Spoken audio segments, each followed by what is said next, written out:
Bismillahirrahmanirrahim. Assalamualaikum warahmatullahi wabarakatuh. Pernahkah kamu merasa gelisah dengan kesibukan duniawi? Ingin hidup lebih berkah dan bermakna? Seringkah kamu merasa kurang membaca Al-Quran? Ingin hubungan dengan Allah lebih kuat? Ikutilah ceramah Kiai Haji Zainuddin MZ rahimahullah. Mengubah hidup kita menjadi lebih baik dan bermakna. Mari kita simak dan kita resapi di dalam kehidupan kita. Selamat mengikuti ceramah ini sampai selesai. Semoga video ini bermanfaat. Assalamualaikum warahmatullahi wabarakatuh. Waalaikumsalam warahmatullahi wabarakatuh. Alhamdulillah wassalatu wassalamu ala sayyidina Rasulillah sayyidina wa maulana Muhammad ibn Abdullah wa ala alihi wa sahbihi wa mawalah. La haula wa la quwwata illa billah, amma ba'du. Bapak-bapak, ibu-ibu, saudara-saudara kaum muslimin rahimakumullah. Saya ingin menyampaikan satu hadis di mana Rasulullah sallallahu alaihi wasallam pernah memberikan contoh yang indah. Beliau bersabda, "Ad-dunya bustanun wa tazayyanat bi khamsati asya."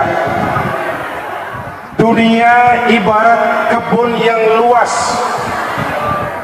Indonesia ini kebun yang luas yang dihiasi dengan 5 macam perhiasan.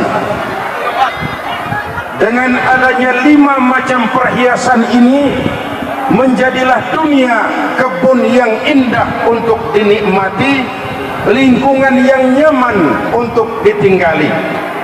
Kalau Indonesia mau jadi taman yang indah, harus dihiasi dengan 5 perkara. Berapa? Berapa? 5. Ayo kita lihat. Yang pertama, bi'ilmil ulama, dengan ilmunya para ulama. Ini Nabi sudah bicara SDM, bicara soal kualitas sumber daya manusia. Kita bersyukur diberikan daerah seperti ini, alamnya subur, betul? Sumber daya alamnya kaya,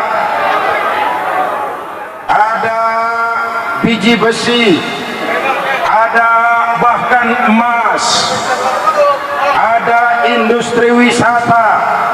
Sumber daya alam ini tidak banyak artinya kalau kita tidak pandai mengolahnya.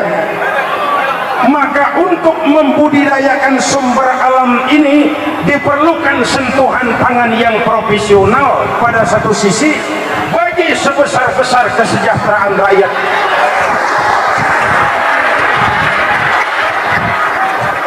Tapi pada sisi lain harus tetap menjaga kelestarian lingkungan hidup. Kalau hutan ditebangi sembarangan, kalau bukit digunduli sembarangan, akan terjadi kerusakan lingkungan hidup.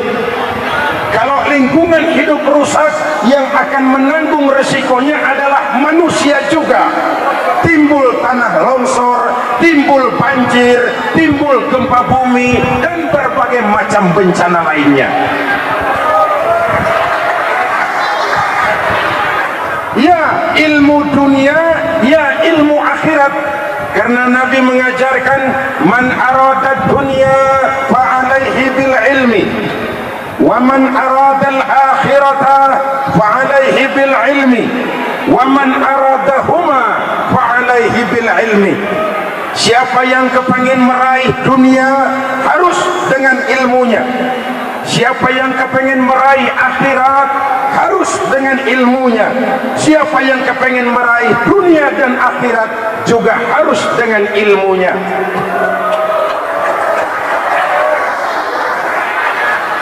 Kita kepengen jalan raya beraspal licin, toyib, listrik masuk desa, oke, perumahan dan air teratur, ya, tapi tanpa harus menggeser apalagi menggusur nilai-nilai agama yang kita pegang dengan teguh ini.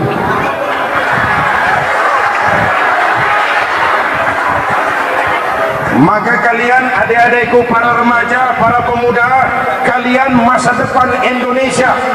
Kalau kita cuma berpangku tangan, maka hutanmu akan dibabat orang lain, lautmu akan dikuras orang lain, minyakmu akan disedot orang lain. Jangan-jangan kita cuma jadi generasi pembayar hutang. Na'udzubillah.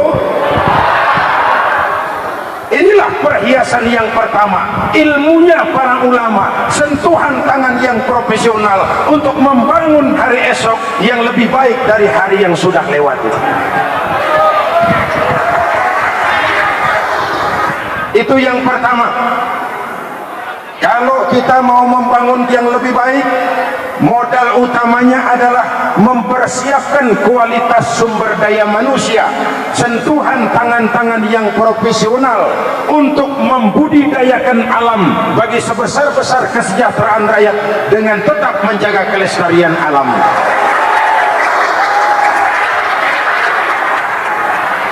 Sekarang yang kedua, kebun bernama dunia ini jadi indah bi'adlil umara, dengan keadilannya para pemimpin, dengan keadilannya orang-orang yang memegang kekuasaan. Tidak banyak gunanya sumber daya alam yang kaya kalau kita terpecah belah. Tidak banyak gunanya daerah wisata yang begini luar biasa kalau kita bertengkar satu dengan yang lain. Maka keadilan pemimpin diperlukan untuk menjadikan Indonesia sebuah taman yang indah, sebuah kebun yang nyaman untuk dinikmati.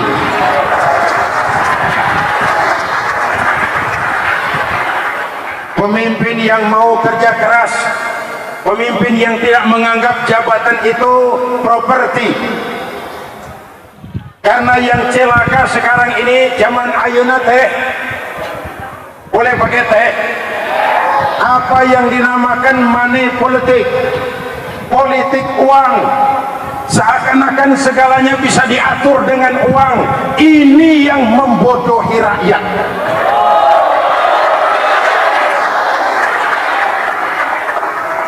Kalau orang naik jadi pejabat karena banyak mengeluarkan uang, saya yakin setelah dia naik jadi pejabat, yang pertama dilakukan adalah bagaimana pulang modal.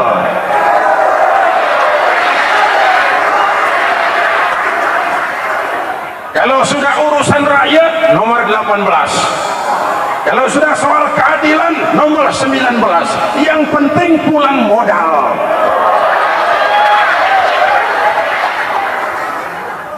Hadirin yang saya hormati, kita kubur masa lalu, kita bangun hari esok yang lebih baik, yang berdiri di atas tatanan dan semangat kebersamaan, tatanan dan semangat demokrasi. Sayyidina Syekh Umar bin Abdul Aziz ketika terpilih menjadi khalifah, menjadi Amirul Mukminin, ucapan yang pertama keluar dari bibirnya adalah inna lillah wa inna ilaihi raji'un. Diangkat jadi Amirul Mukminin, beliau bukan alhamdulillah tapi inna lillah, merasa mendapat musibah. Kenapa? Jabatan adalah amanah, menyia-nyiakan amanah adalah khianat, dan khianat adalah dosa besar.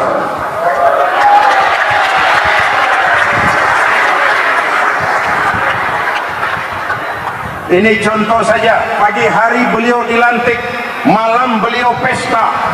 Pesta apa? Pesta air mata. Di mana? Di mihrab di masjid. Tahajud, nangis kepada Allah.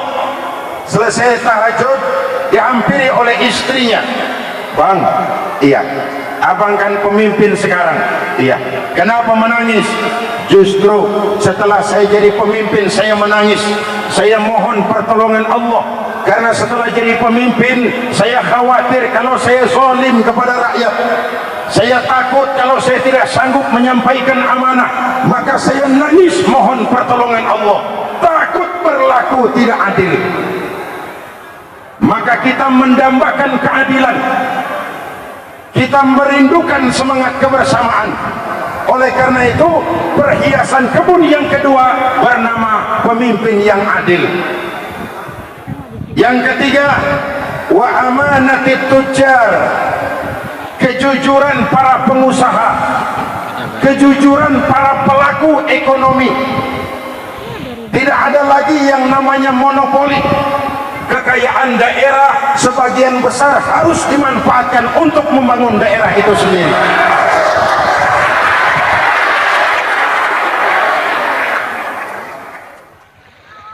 Kejujuran para pelaku ekonomi, jangan hanya menguras sumber daya alam, tapi masyarakat di lingkungan itu tertinggal.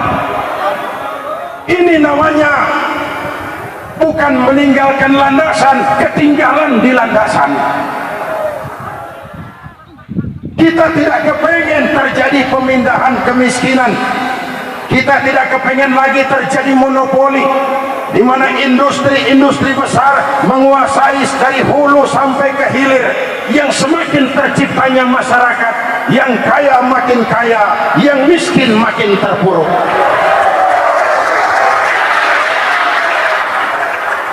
Kejujuran para pelaku ekonomi.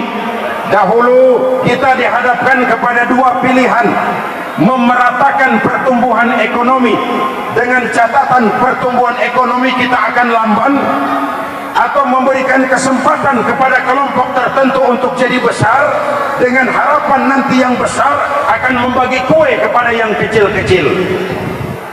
Diambillah pilihan kedua. Muncul konglomerat dengan fasilitas-fasilitas yang luar biasa, menjadi besar, dan celakanya yang setelah besar lalu lupa diri, boro-boro membagi kue kepada yang kecil, malah bikin bangkrut negara dengan hutang-hutangnya.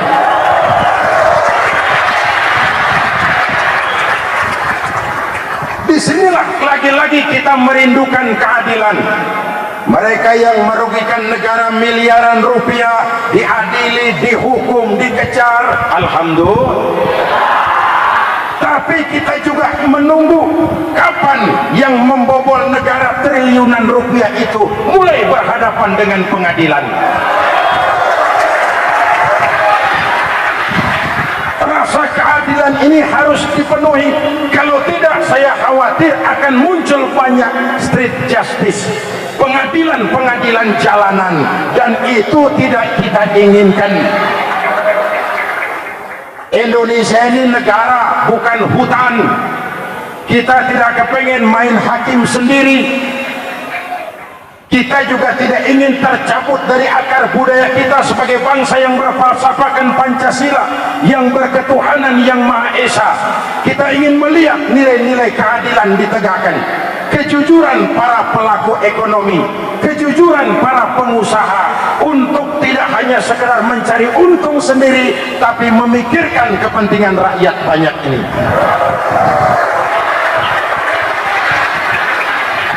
Oleh karenanya, jangan jadi penonton di lapangan sendiri.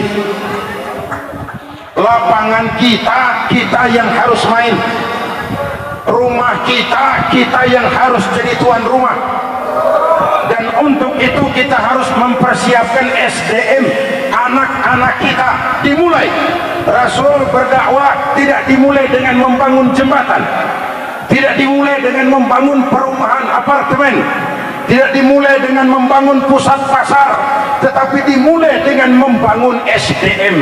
13 tahun beliau berjuang di Mekah cuma untuk menanamkan la ilaha illallah Muhammadur Rasulullah, membangun manusianya.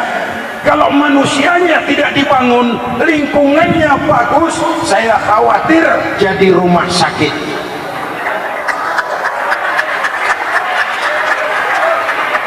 Tahu rumah sakit? Bagus apa tidak? Bagus. Mewah apa tidak? Mewah. Bersih apa tidak? Mahal apa tidak? Mahal. Apa isinya? Tidak lebih daripada orang-orang sakit. Saudara-saudara hadirin yang saya cintai, di mana-mana di dunia ini kemajuan sering membawa pergeseran nilai. Masyarakat serba ada gampang mengarah menjadi masyarakat serba boleh. Affluent society sering meluncur menjadi permissive society. Masyarakat serba ada cenderung meluncur menjadi masyarakat yang serba boleh. Coba kita lihat, di sini berdiri industri-industri besar, betul? Masuk tenaga kerja asing dengan segala budayanya. Ada perusahaan-perusahaan besar yang tenaga kerjanya sebagian besar adalah perempuan. Shift kerjanya kadang-kadang malam. Sementara turis mancanegara masuk ke daerah kita, mereka kepengen menikmati Carita, menikmati Florida dan lain sebagainya.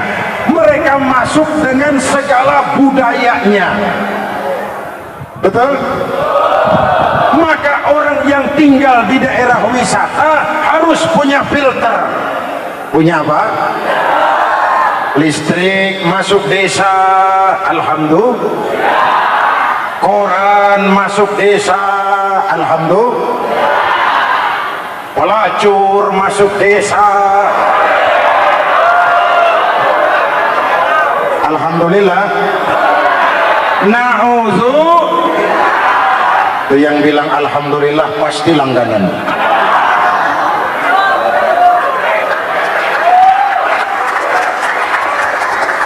Harus ada filter, dan filter yang paling ampuh itu tidak lain adalah nilai-nilai keimanan. Jadi faktor ketiga, jujurnya para pelaku ekonomi, punya komitmen yang tinggi. Kita ambil pelajaran.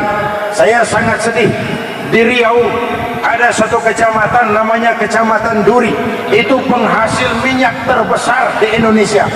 Tapi Kecamatan Duri termasuk salah satu kecamatan termiskin di Indonesia. Ini kan menyedihkan. Memberikan devisa yang banyak kepada negara, tapi ketinggalan di bawah landasan. Kita tidak kepengen ini terulang kembali. Hadirin yang saya hormati, ini faktor yang ketiga. Sekarang yang keempat, berapa? Wa nasihatil muhtarifin, kedisiplinan para pekerja. Islam bukan agama orang pemalas yang selesai sholat lalu berpangku tangan menunggu keajaiban, menghitung bintang di langit sambil mengumpulkan jikalau. Orang sudah kemana-mana, kita masih menghitung jikalau, andai kata, umpama misalnya. Tapi Islam pun bukan agama orang sombong yang setelah berusaha lalu tidak memerlukan Allah. Islam mengajarkan keseimbangan.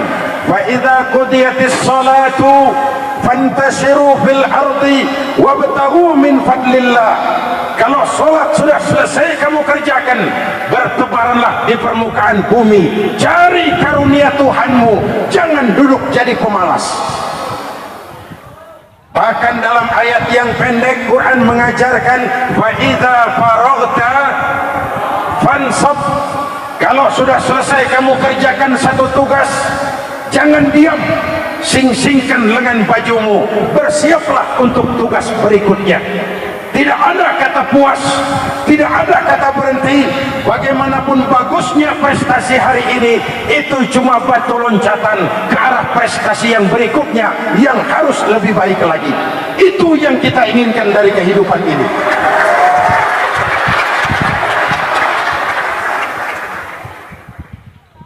Hadirin yang saya hormati, begitulah kita setelah reformasi ini. Zaman setelah reformasi, zaman cuci piring, zaman peras keringat, zaman banting tulang. Karena itu kita sakit perut kalau masih ada pejabat-pejabat yang sepertinya masih mau pesta. Pesta sudah selesai. Sekarang zaman peras keringat, banting tulang, kerja bakti, menata hari esok agar lebih baik daripada hari sekarang ini.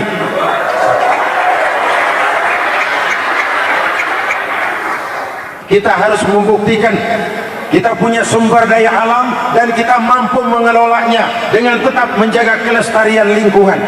Kita mampu melahirkan pemimpin-pemimpin yang adil pada satu sisi, dan pada sisi lain tetap menjaga persatuan, kesatuan, kerukunan dan kekompakan. Soal kaos boleh berbeda, soal jaket boleh tidak sama, tapi kita harus tetap mencari persamaan dan bukan memperbesar perbedaan.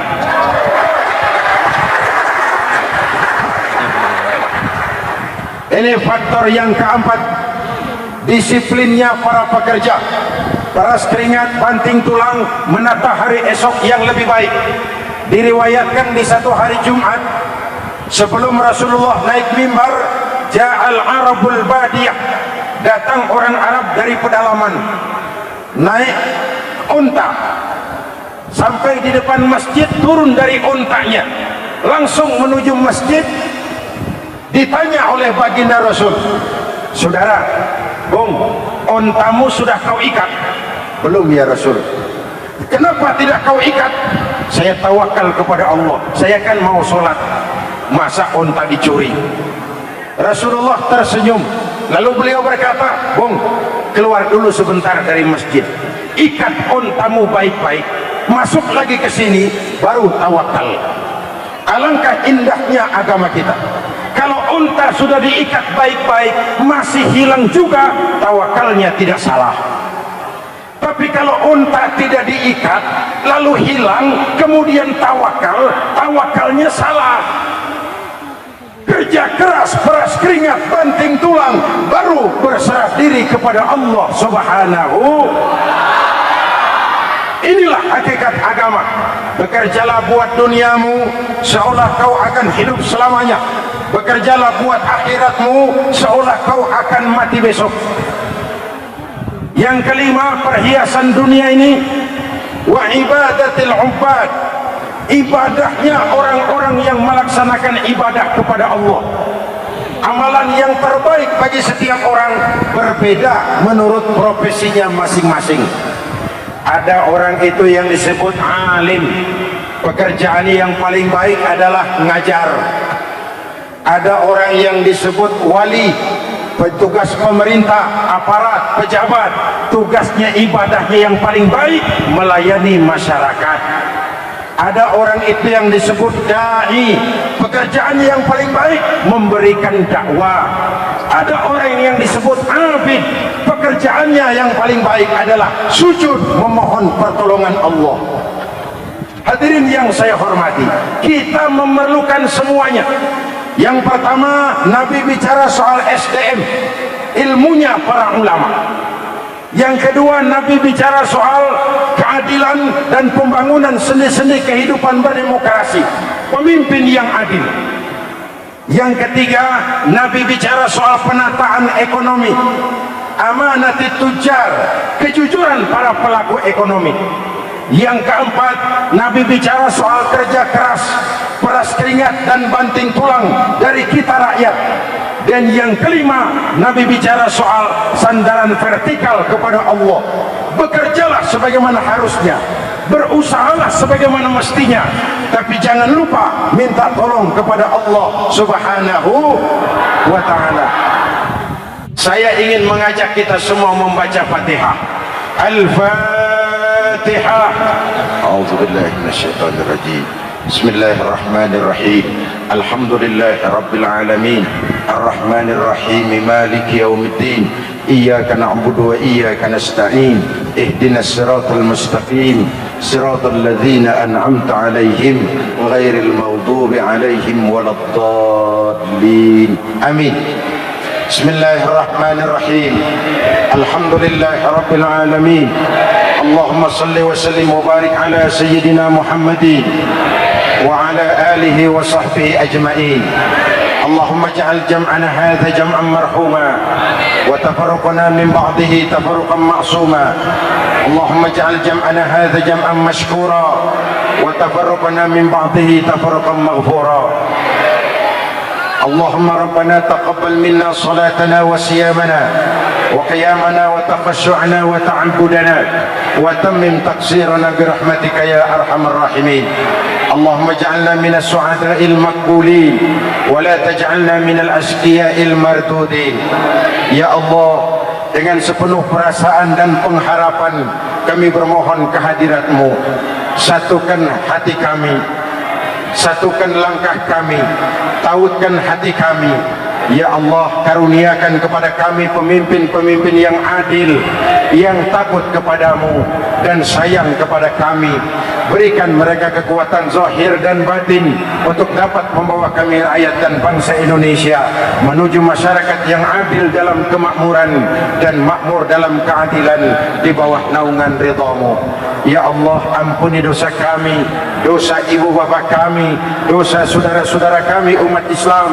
Selamatkan kami, selamatkan generasi muda kami di dunia ini dan di akhirat nanti. Jangan biarkan kami sebagai bangsa jadi pecah berkeping-keping. Ya Allah, inilah permohonan, kabulkan atas kekuasaan dan kemurahan-Mu. Afdalu ma qultuhu ana wan nabiyuna min qabli kalimatu haqqin 'alaiha nahya wa 'alaiha namut wa 'alaiha nub'atsu insyaallah minal aminin minal aminin minal aminin birahmatika ya arhamar rahimin. Sallallahu ala sayyidina Muhammadin wa ala alihi wa sahbihi ajma'in. Ana rabbika rabbil izzati amma yasifun. Salamun alal mursalin walhamdulillahi rabbil alamin.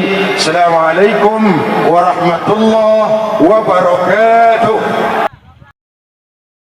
Akhir kata, semoga ceramah ini menambah wawasan kita, ilmu bermanfaat, serta iman dan takwa kita kepada Allah menjadi hidup lebih baik dan sempurna.